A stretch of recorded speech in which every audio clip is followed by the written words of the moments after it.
You're listening to Risky Behavior, where no subject is off limits. Sit back, tune in, and enjoy a beverage with us as we explore controversial issues and answer your health and wellness concerns, ranging from nutrition and exercise to sex and prescription drugs. I'm here with my co-host, Dr. Taylor Wallace, who's regularly seen on the Dr. Oz show and who the Huffington Post calls the nation's premier food and nutrition guru. Except he's off this week, so I'm flying solo.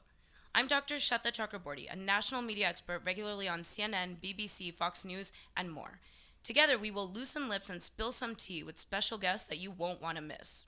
So today, I'm really thrilled to introduce my two guests.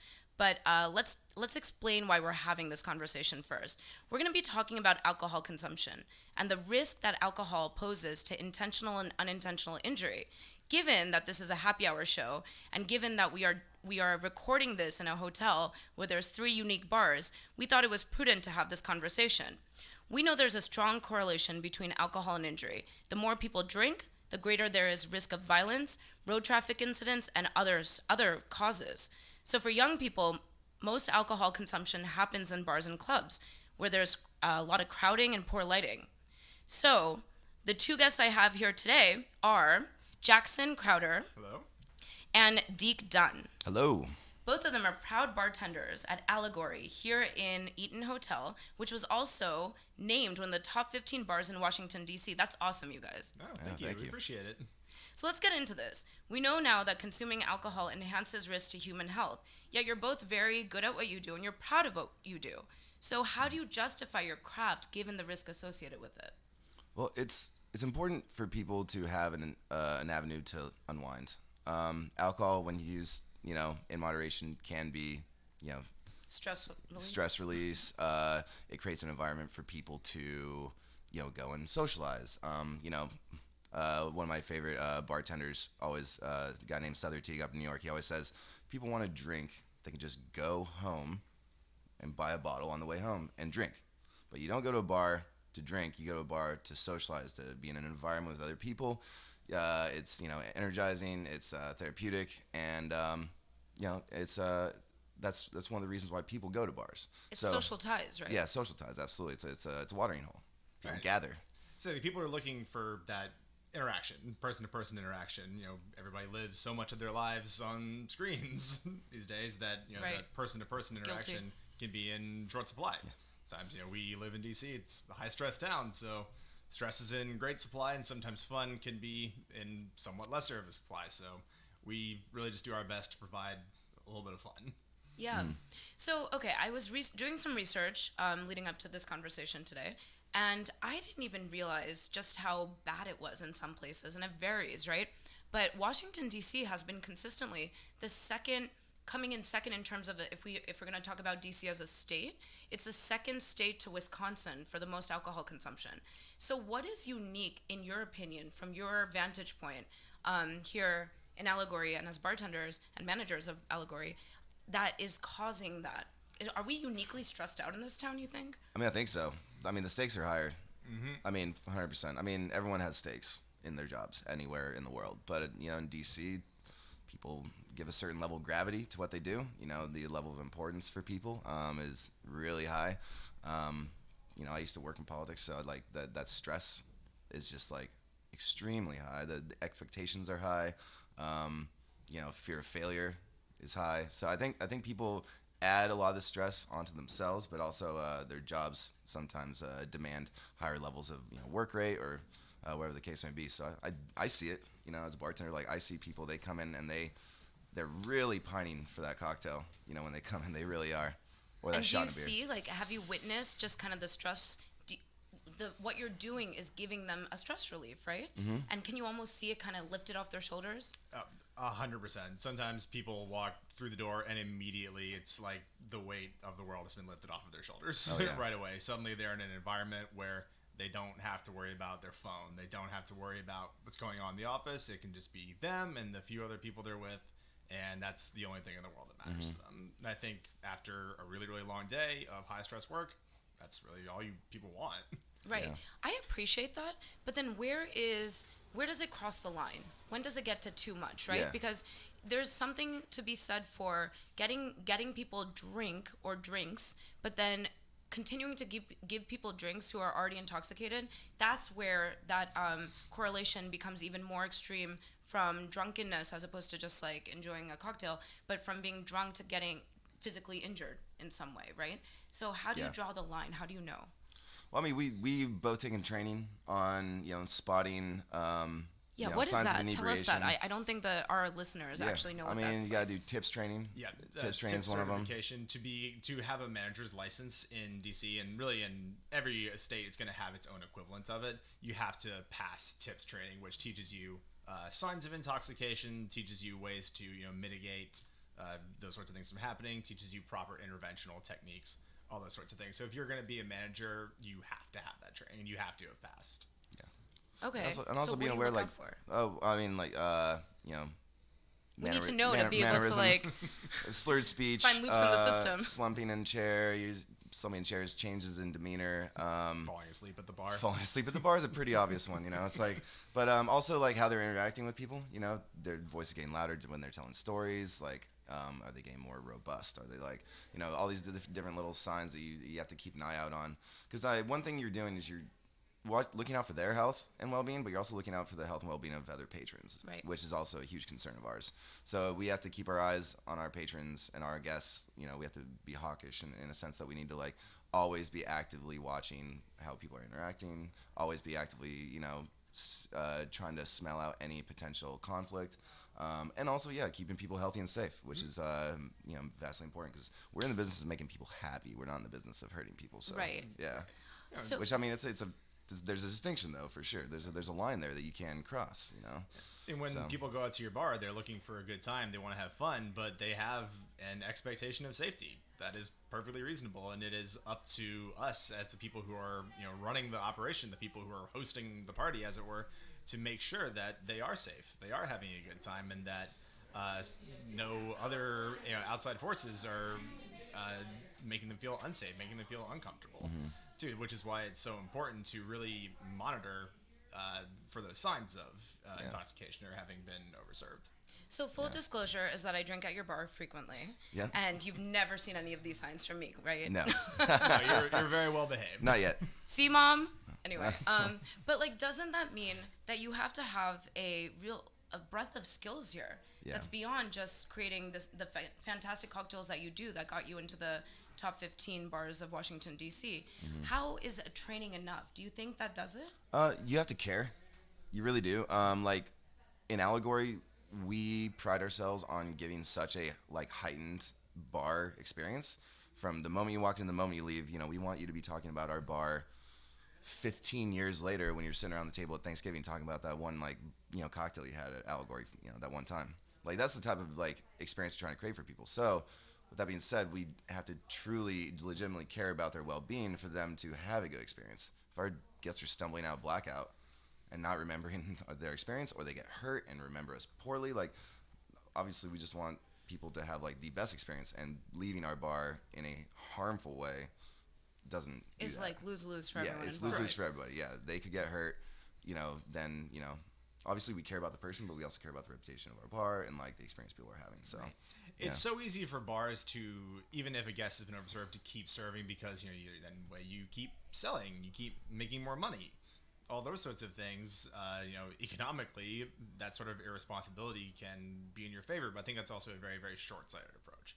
You're going to acquire a very, very negative reputation, and I think a lot of times your customers probably aren't going to want to come back if they're just waking up every day after going to your bar feeling horrible, or they have a very negative experience like that. So this sort of responsibility that we place a very heavy emphasis on in our bar, and all of our bartenders are operating on a very, very similar level. It's just a part of almost our curation, like Deke was saying, of a great experience. So I find that remarkable that you share in the responsibility of the patron's experience. So it's not just on them. You're saying that you will take some sort of accountability in how they enjoy their night and then their memory of the evening. Yeah, because that's really what keeps them coming back. Yeah, like if I see somebody even like gain maybe a little red in the face and they have a little bit of slurred speech, but I don't think they're at that point where they need to like be cut off. Maybe they have one more in them. I don't if they ask for another drink, I don't make it high proof. Maybe I make it low proof, low I low knew low ABV. bartenders did that, didn't they? Well, no, I mean, I'll be abruptly honest with people, and just be like, hey, instead of making that really high proof rum daiquiri, here's a sherry daiquiri. That's 20% alcohol as opposed to 69% alcohol. Oh, that so explains last night. I knew I was drinking water by the end of it. Those were not vodka We are sodas. very transparent. We're not trying to swindle anybody. We will tell you when we're like proofing down your drink, but that's also like a growing trend in our industry where like a lot of us when we're not working, when we go out to drink, we'll drink low proof, low ABV alcohol by volume cocktails. And there's also a trend growing right now where there's no ABV or no proof or non-alcoholic NAs, non-alcoholic drinks. Those are a lot of tools that we use to just to check on people and control the experience. And the experience in the crowd too, exactly. and other patrons. Yeah. Actually, because we're not just worried about the one person, we're worried about the entire bar. Exactly. So. Right. One person being horribly overserved can ruin the experience for everybody in the bar. So you have to not think about it in terms of just one person to one person to one person. You're thinking about it as are all of your guests having a good time. And the no proof, non-alcoholic, spirit-free, whatever you want to call it, cocktail, that can be a great tool in your arsenal for this. It's a great way to help maybe control the flow of alcohol going over while still providing somebody with a really, really good and thoughtfully made product. Right. Too. And not everybody drinks. Not everybody wants to drink, but that doesn't mean that they can't go out to a cocktail bar and still have something great. Yeah, I love that. Yeah. So how do you actually?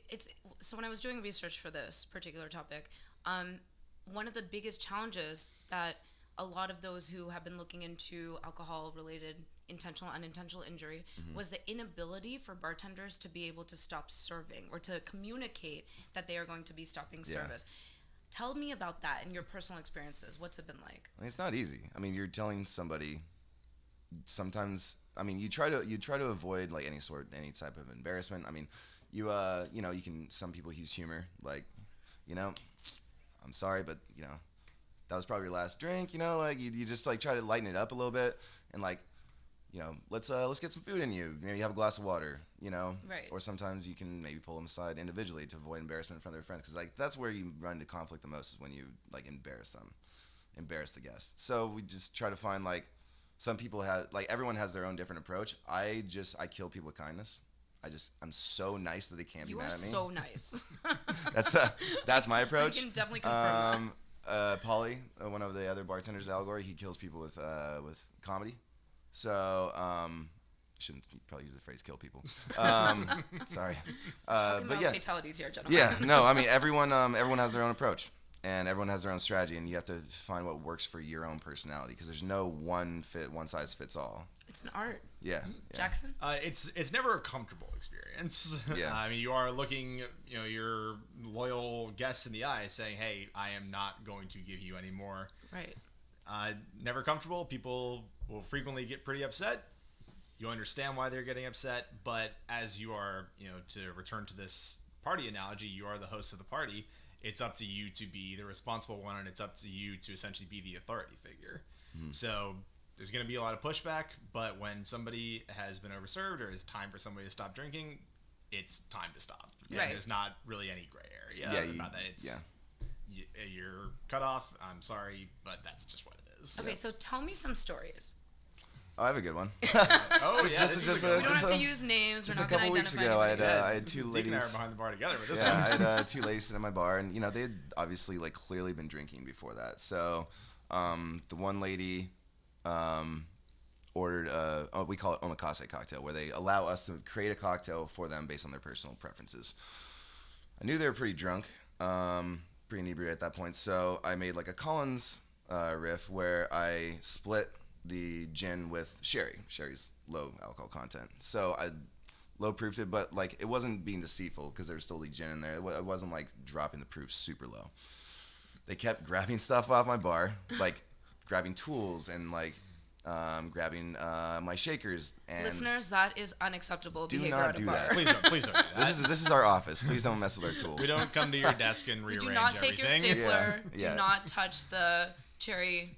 Exactly. The cherries. And the final, and I told them a couple times like, hey, please just don't touch anything on the bar.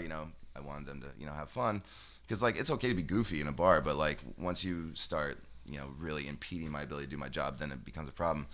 And the final straw was she grabbed a drink I was making for another guest. Oh, shit. And I was not going to serve her again after the drink she was drinking. So I'm like, okay, well, this is the line.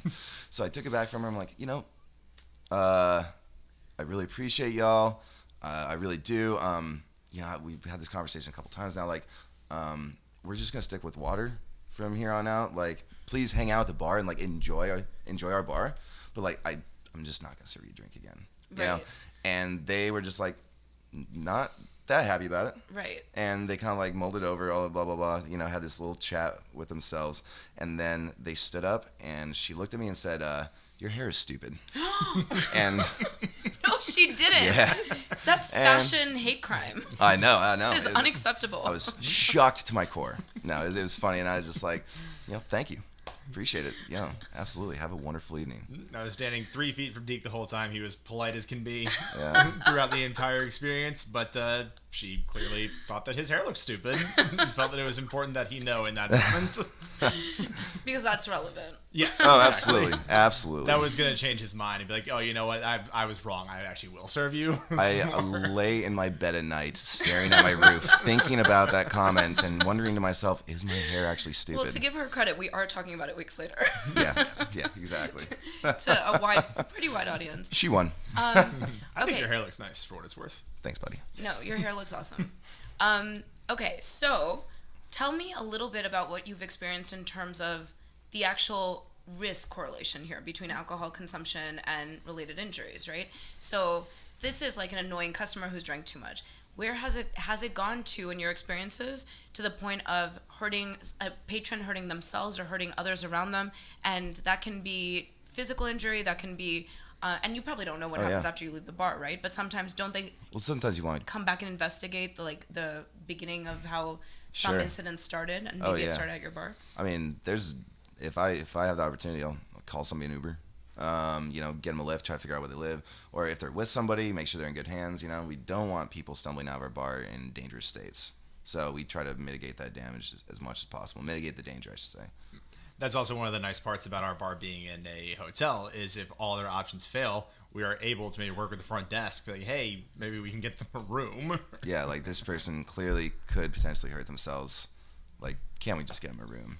Okay, so I want to mention a couple stats that I found, which were really surprising, right? So in the United States, this was research coming out of the British Medical Journal, and it showed, this was some research done in 2015, and we'll make sure this is in the show notes as well, so listeners can look this up. And I'm just going to give a couple, but globally this is an issue, right? Yeah. This isn't unique to the United States or the UK or even developed countries. This is all over.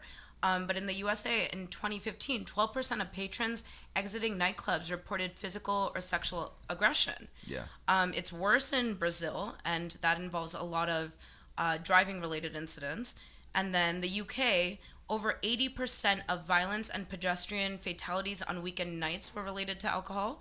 Denmark, we think about like Scandinavian countries as being above the board and just doing everything right, but 58% of door supervisors and 17% of bar servers have reported being physically assaulted at work. Yeah. So those are a couple examples that I just wanted to throw out there because, does that resonate?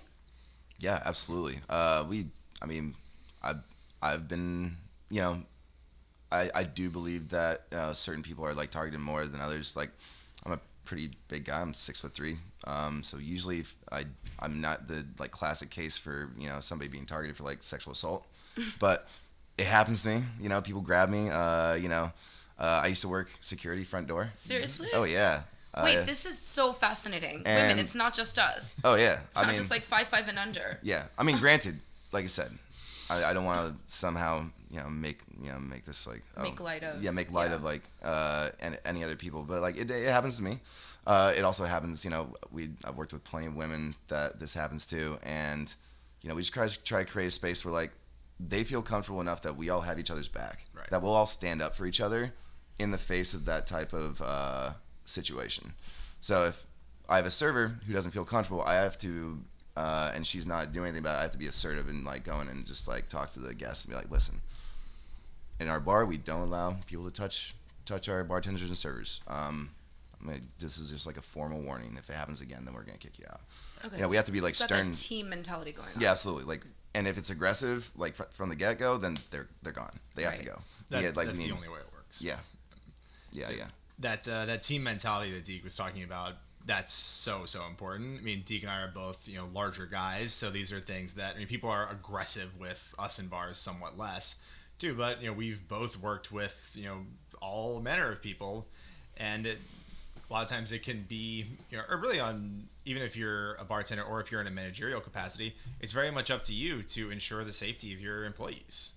So if somebody is making them feel uncomfortable, somebody is being aggressive with them, it's your responsibility to intervene.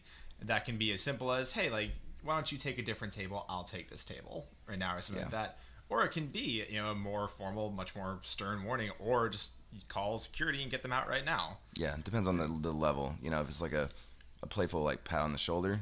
Right. That seems, non-threatening. That's still unacceptable. Yeah. But that's good to know. Okay. Yeah, it's just like don't ever touch the bartender service. Yeah, keep your hands to yourself. Not a lot of people know this, but I was a bartender for a couple years. All yeah. right. When I was I had to pay my way through my PhD a little bit when I was in the UK, and it really sucks being a bartender in the UK because nobody tips. The UK generally nobody tips. Yeah. So I would just make the easy drinks for the guys because they all ordered a Jai and Coke, and then the girls. Do you like my British accent? That was a British accent. Okay. And then the girls would get like French martinis and like cosmopolitans, and I would always mess that up. But it worked out because it was like female bartenders, male bartenders, and we would just like serve the opposite sex, so it worked out. But there was an incident. There was a few incidents where the patrons were inappropriate, and if it wasn't for the team and the staff and the security there that not only handled the situation in that moment, but also walked me home at the end of the night, that could have been a problem. So it's good to see that is something that is obviously something that is happening, being replicated, and also being scaled, right? These are best practices. Oh, yeah, absolutely. Yeah, absolutely. Best practices should be industry standard across the board. Right. I mean, is there an industry standard on this? We're moving in that direction. Like we're a small team, so we get to implement our like philosophy and vision fairly easily, and everyone's bought into our system. So it's really easy for us to have like a really strong system in place. I think it's slowly starting to permeate out into like sports bars, clubs, those types of places. I want to say that it's getting a bit better. At least we're creating more awareness at the very least. I don't know if it's getting any better, but at the very least, like there's more programs now, like Safe Bar. It's like a program that they'll come in and teach your staff how to handle these types of situations. So I think the access to information is greater than it's ever been. There's certainly more resources available to a team, a manager, to an owner than there ever have been. Yeah, so I know. Those are definitely positive signs. Like in the cocktail world, which we're focused, like everyone that is very aware of these types of things, and it seems like that everyone in the cocktail world is like very much on board with these ideas. Like I said, I don't know how it permeates into like the other bar cultures, but I like to think it's getting maybe a bit better. So what do you think about the bigger issues that we started this conversation off with, and what can you do at the kind of individual bar level versus what do you think we could do at a city level, state level even, to kind of reduce that relationship between alcohol consumption and injury, right? So do we increase the drinking age? Is that an idea that could actually work? Because the number one risk factor, right, leading to death and injury in 15 to 24-year-olds is still alcohol. Yeah. So, I mean, somebody rational might say, and obviously we know better, it's not necessarily going to work, why don't we just increase the drinking age? Why don't we make alcohol more expensive? What are some ideas that you guys have? Have you thought about it? Go ahead. Well, I was going to say, just on that note, I abused alcohol at a massive level underage, starting at like the age of 16. We're laughing, but it's not funny. It was. I was heavy binge drinking in high school and college before I was 21. So I don't know if increasing that's anecdotal, but I don't know if increasing the drinking age would be helpful. I actually am of the mindset that if you somehow destigmatize it, decrease the drinking age, and then destigmatize it. Don't make it this forbidden fruit. Have those conversations. Be able to talk about it. Maybe have a glass of wine when you're 11 or 12, and obviously don't abuse You're alcohol. so European right now. I can't. But I mean, imagine.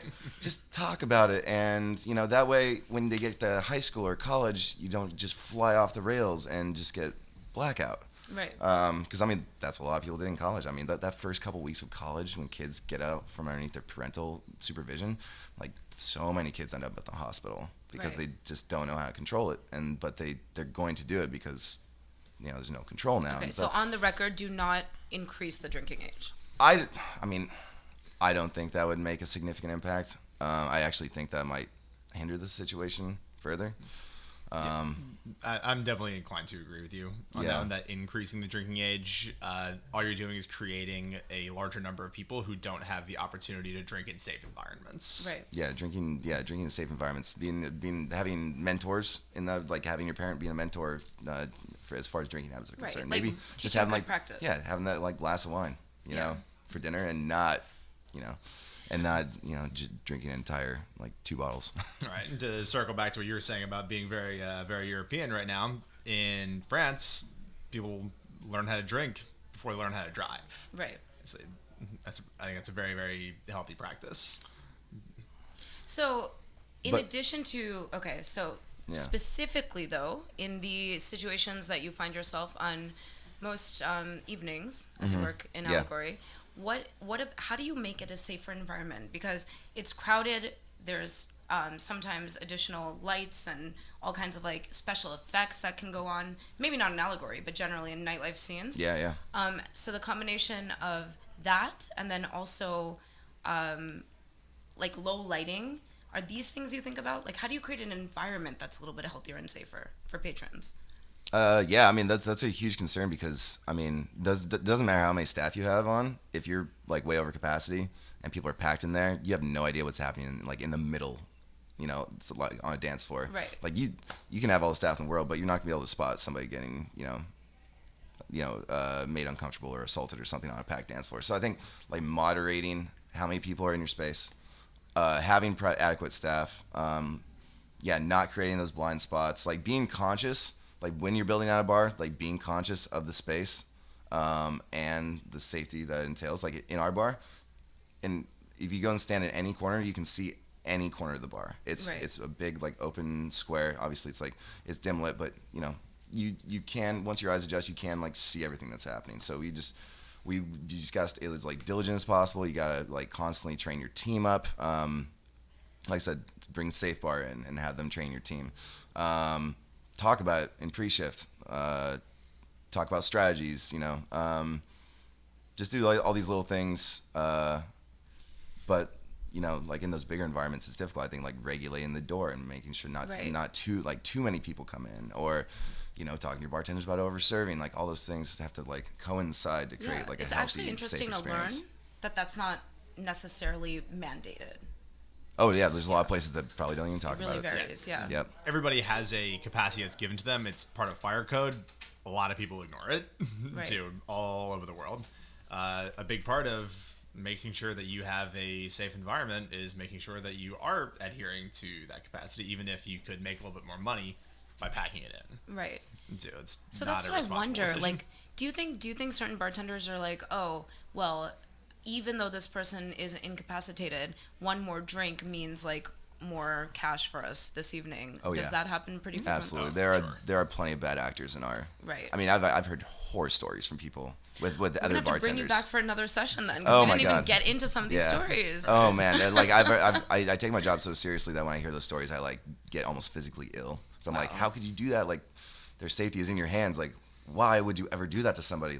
There's bartenders that will take advantage of people Right. and their Right. drunkenness. So that's something that we always have to be on the lookout for. So I love that you said that, because every single profession, career, whatever it is, whatever your craft is, has an oath of conduct. Mm-hmm. As scientists, it's to seek out the truth. Journalists, very similarly. Doctors, it's do no harm. Yep. So what is it, as bartenders and managers, what is your kind of oath to your profession and to your customer? That's a good question. What does our oath look like? I mean, And it might vary. Well, I mean, the idea is drinking better, while and focusing on, being healthy. There's such a big push in our community right now to what does it look like to drink and also be healthy? like from a work-life balance standpoint, from a consumption standpoint, like what does that look like? Because we want people to enjoy alcohol, but we're also acutely aware of the fact that our product is very harmful. I mean, it's a very serious issue. So I don't think we have like an oath or anything, but I think everyone's just so, at least people are moving in the direction to being a lot more hyper conscious about consuming safely in the healthiest way possible. And so it's like I said, we touched on that, but like non-alcoholics, low alcohol by volume cocktails, pushing these trends forward so that we move into a environment where people are drinking maybe a little bit less, drinking healthier, being safer. That's good. I like that a lot. Yeah. Jackson, Say, last words. To Deke's point, is to make it count. So a lot of the stuff that goes in that cocktail is not very good for you. So, but you're in an environment where you're having a lot of fun. Hopefully you're in an environment where you feel like you are safe, that you like to come back, and you're drinking a well-curated drink that's in front of you. So make it the best drink possible. Make the experience as good and as safe as you can. Make it count.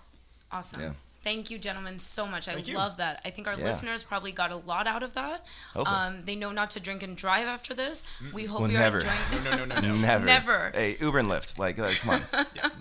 Don't have that Lindsay Lohan moment. Please. You do not Yeah. need to drive yourself. Also, you are unlikely listening to this from LA. Or, I mean, likely maybe you are. Oh, Regardless true. of where you are, there is ways to get home. So please always exhibit responsible behavior. And remember that it is supposed to be a good experience for all, those who are serving you, you as a patron, and those around you. Thank you for listening. I am available to be tweeted at if you enjoyed this show and you'd like to send some comments our way, or if you didn't, that's fine. We can take the criticism constructively. You can tweet me at SWETAC. My name is not pronounced the way it's spelled, so I will spell it out for you. Or Dr. Taylor Wallace. Please tweet us, and we will be back again next week on Eaton Radio. Thank you so much.